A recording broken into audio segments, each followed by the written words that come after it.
Good evening everyone, welcome to my channel rise and shine. Intermittent fasting करते वक्त जिन्हें भी भूख बहुत लगती है या मीठे की क्रेविंग ज़्यादा होती है, वो इस ग्लूटेन फ्री लड्डू को खाकर अपनी क्रेविंग को दूर कर सकते हैं। तो आइए इस हेल्दी लड्डू की रेसिपी शेयर करती हूँ, जिसे मैं बिल्कुल 1 से 1.5 चम्मच घी में रेडी की हूँ। बहुत ही सिंपल रेसिपी है, लेकिन हाँ, थोड़ा सा टाइम टेकन है। तो देखिए, अच्छी चीज़ों के लिए तो थोड़ा मेहनत करना पड़ता है और करना चाहिए भी, ऐसा मेरा मानना है।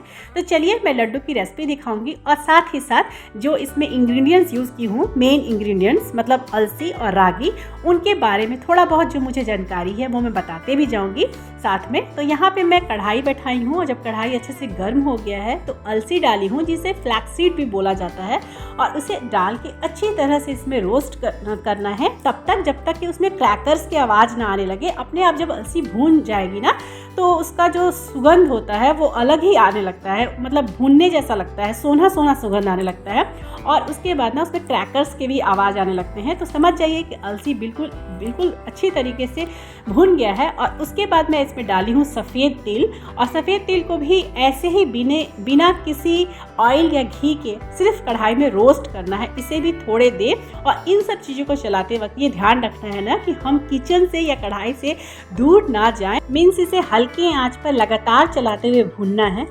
तो चलिए, जैसा कि मैंने पहले बताया कि ये जो लड्डू है ना, वो 2 मेन इंग्रेडिएंट से तैयार हो रहा है, अलसी और रागी। आगे मैं रागी का आटा भी भूनूंगी, वो आप देखिएगा ब्लॉग में। तो जितना मुझे नॉलेज है ना अलसी और रागी के बारे में कि वो मैं आप लोग से शेयर करना चाहती हूँ। वैसे तो मैं पहले ही बता दूँ, मैं कोई डाइटिशियन नहीं हूँ, लेकिन हाँ, थोड़ा बहुत इन सब चीज़ों की मैं नॉलेज रखती हूँ और खुद में के लाइफ में भी मैं उतारने की कोशिश करती हूँ। तो बस मैं वही आप लोग से शेयर कर रही हूँ। तो फ्लैक्सीड और सफ़ेद तिल, ये दोनों को अच्छे से भून जाने के बाद अब मैं कढ़ाई में डाली हूँ सिर्फ 1 चम्मच घी, और उसमें ही मैं dry fruits, mix dry fruits है, जिसमें बादाम है, काजू है, ब्लैक किशमिश है और ड्राइड छुहाड़ा है, इन सबको, जिसे खजूर भी बोलते हैं, इन सबको डाल के, और साथ में मैं कुछ सीड्स डाली हूँ, पम्पकिन सीड्स है, सनफ्लावर सीड्स है, इन सबको डाल के हल्का सा रोस्ट करना है। इसमें से जो भी ड्राई फ्रूट्स आपके पास अवेलेबल है उसको आप डाल सकते हैं। इसके मात्रा को बढ़ा सकते हैं या घटा सकते हैं, जो नहीं है उसको स्किप भी कर सकते हैं। मेरे पास जो था वो मैं डाल दी हूँ। और देखिए, अच्छे से भून जाने के बाद, बहुत ज़्यादा नहीं भूनना है, थोड़ा बहुत जब हल्का रोस्टेड हो जाए ना, तो उसे निकाल लेना है। और इसी घी में मैं डालूंगी अब अपना रागी का आटा, जिसे कुट्टू का आटा भी बोला जाता है, मड़ुआ का आटा भी बोला जाता है, और इंग्लिश में इसे बोला जाता है फिंगर मिलेट। यहाँ क्वांटिटी के लिए ना मैं 1 कटोरी ली हूँ, और इसी कटोरी से सब कुछ डाल रही हूँ, जिससे आप लोगों को क्वांटिटी का अंदाज हो जाए। हाँ, जो फ्लैक्सीड है वो 200 ग्राम था, वो पैकेट में था 200 ग्राम, तो उसे मैं कटोरी में डालना भूल गई, लेकिन वो 200 ग्राम का पैकेट है। और बाकी सब चीज़ मैं इस कटोरी से डाल रही हूँ। तो आप लोग ये क्वांटिटी भी देखते जाइएगा कितना कितना डाल रही हूँ। और यहाँ रागी के आटा को मैं घी में हल्के आंच पे भून रही हूँ, और वही घी ये बचा हुआ है जो ड्राई फ्रूट्स भून के निकाला गया था।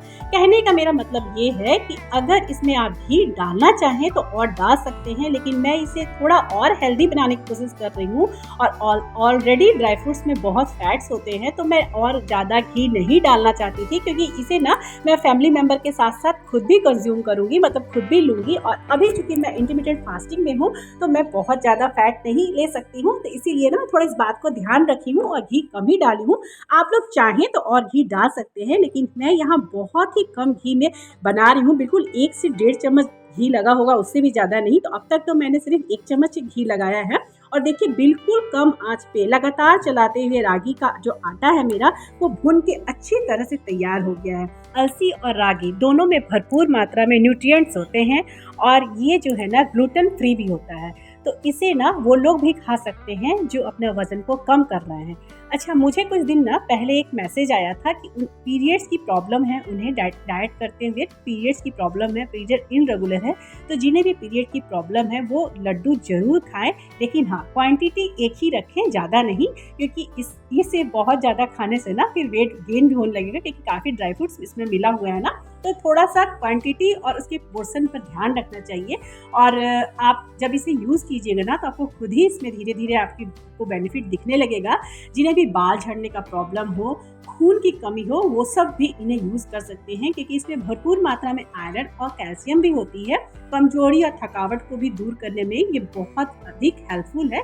सभी जब चीज़ रोस्ट हो जाए और थोड़े ठंडे हो जाए तो सभी चीज़ों को ग्राइंड करना है। सफ़ेद तिल को, अलसी को और साथ में ड्राई फ्रूट्स को, इन सभी चीज़ों को मैं ग्राइंड करके रख दी हूँ। अब मैं यहाँ बना रही हूँ उसको मीठा करने के लिए गुड़ का पाक, जो कि 1 से 1.5 कप के अंदाज से पानी था और उसमें मैं डाल दी हूँ अपना आधा किलो गुड़ मंगवाई थी। मुझे ज़्यादा लग रहा था, 1 टुकड़ा ज़्यादा लग रहा था, तो वह मैं निकाल दी हूँ और निकाल के बाकी का गुड़ मैं डाल दी हूँ। मतलब आधा किलो ही समझ जाइए, बस 1 टुकड़ा ही मैं निकाली थी छोटा सा।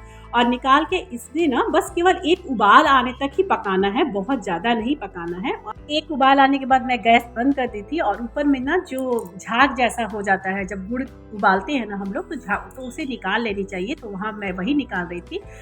जिन चीज़ों को मैंने ग्राइंड करके रखा है ना उनमें मैं 1 चम्मच ड्राइड जिंजर पाउडर मतलब सौंठ और 1 चम्मच इलायची पाउडर छोटे चम्मच से मैं डाली हूँ। मैं भूल गई थी, मेरा दिमाग से उतर गया था, भूनते समय ही डाल सकते हैं आप, लेकिन अभी मुझे ध्यान आया ना कि मैं नहीं डाली हूँ तो मैं बाद में डाल दी हूँ। और अच्छे से हाथ से मिला के सभी जितने भी जो भी चीज़ मैं इसमें डाली हूँ ना, ड्राई फ्रूट्स को ग्राइंड करके डाली हूँ, सफ़ेद तिल को डाली हूँ, अलसी को डाली हूँ, साथ में रागी का आटा है, और ड्राई जिंजर पाउडर है और इलायची का पाउडर है। सभी चीज़ों को अच्छे से हाथ से मिलाने के बाद उसमें जो गुड़ का जो मैं बनाई हूँ ना, पाक बोलते हैं उसे ही डालना है और हल्के हाथों से धीरे धीरे चलाते जाना है। अंदाजे से बिल्कुल डालना है, एक बार पूरा का पूरा नहीं मतलब पलट देना है, वरना ये गीला हो जाएगा। और ना मेरा थोड़ा बच भी गया था, मतलब मुझे लगा था ना कि मैं जो गुड़ का जब बना रही थी, पाक बना रही थी, तो पानी में थोड़ा सा और कम डालती तो भी मेरा चलता।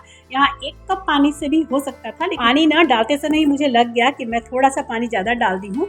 एनीवे, लेकिन गुड़ पड़ गया था, लेकिन अब कुछ कर नहीं सकते थे, तो कोई बात नहीं, मैं उसे कहीं और यूज़ कर दूंगी। मतलब जो गुड़ का जो पाक है तो अंदाजे से मैं डाल ली हूँ। और अच्छे से जब वो ठंडा हो गया ना, थोड़ा हाथ सहने भर, बर्दाश्त करने भर ठंडा हो गया, बहुत ज़्यादा देर तक ठंडा नहीं करना है वरना ये थोड़ा हार्ड हो जाएगा। हालांकि इसमें रागी का आटा है तो उतना ज़्यादा तो हार्ड नहीं होगा, लेकिन हाँ, थोड़ा सा गर्म में ही इसे लड्डू का शेप दे देना है। हल्का सा घी, देखिए अभी मैं पहले 1 चम्मच घी यूज़ की थी, अभी मैं आधा चम्मच भी घी नहीं ली हूँ कटोरी में, और उसे ही हाथ में लगा के, मतलब अपने पाम में लगा के लड्डू की शेप दे दी हूँ। लड्डू की शेप आप अपने मन मुताबिक दे सकते हैं। पोर्शन को ध्यान रखते हुए मैं यहाँ थोड़ा सा छोटे ही लड्डू बना रही हूँ। अच्छा, जिन्हें भी डाइजेस्टिव इश्यू है, गैस ब्लोटिंग का प्रॉब्लम है, वो ये लड्डू थोड़ा सा नहीं खाए तो बेहतर रहेगा, लेकिन आधा खा सकते हैं। लेकिन जिन्हें ज़्यादा प्रॉब्लम है ना, वो इस तरह के लड्डू नहीं खाएंगे तो बेटर होगा, क्योंकि डाइजेस्टिव इश्यू वाले वालों को ना थोड़ा सा प्रॉब्लम हो जाएगा। तो बस इन छोटी छोटी बातों का ध्यान रखना है। ऐसे ये लड्डू ना बहुत हेल्दी है। तो 1 चम्मच घी से बनने वाली मेरी हेल्दी ग्लूटेन फ्री लड्डू आपको कैसी लगी? अच्छी लगी हो तो एक लाइक कर दीजिएगा, चैनल पर नए हो तो चैनल को सब्सक्राइब कर दीजिएगा। मिलती हूँ फिर नेक्स्ट ब्लॉग में, तब तक के लिए बाय बाय, टेक केयर, जय माता दी।